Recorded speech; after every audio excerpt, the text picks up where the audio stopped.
I'm not going to get old gracefully. I'm not the kind that'll take ayahuasca and try and experience a death experience and the euphoria of dying. And I hope I have that when I die, but I'm not going to bring it on.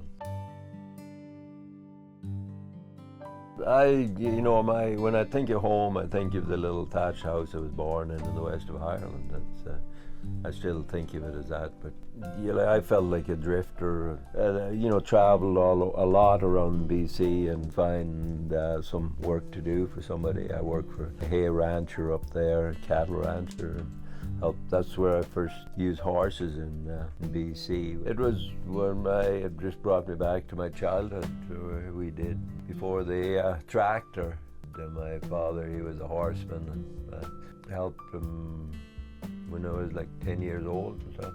Learned to drive horses. It's not that I wanted to do it back then, but learned enough by that observation to be able to do it when I got older.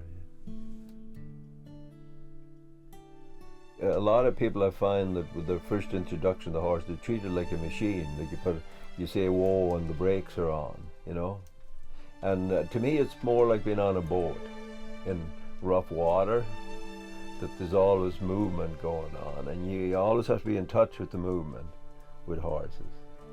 You can't just say, oh, I got that figured out, and then drift off. When you do that, your horses drift off. So it takes a lot of focus.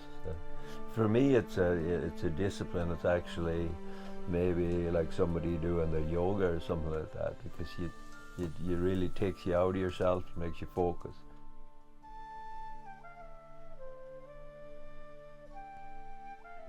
And I want to be human. I want to be, not too focused on business or money or any of that. I've never really been a money person. I've been more like I like to have money as a tool.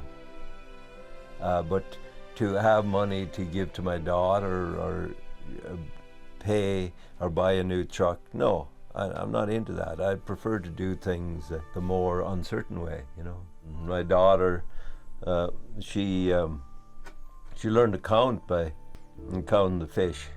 I'd go out at 4:30 in the morning fishing, and I'd put her asleep in the bow of the boat, and wake her up by tickling her nose with the tail.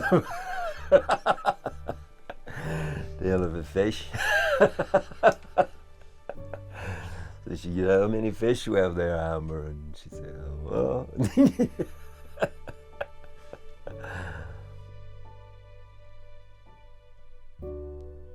I left home because I didn't get along with my dad, and I got as far away as possible from family because of all the tragedies associated with my childhood.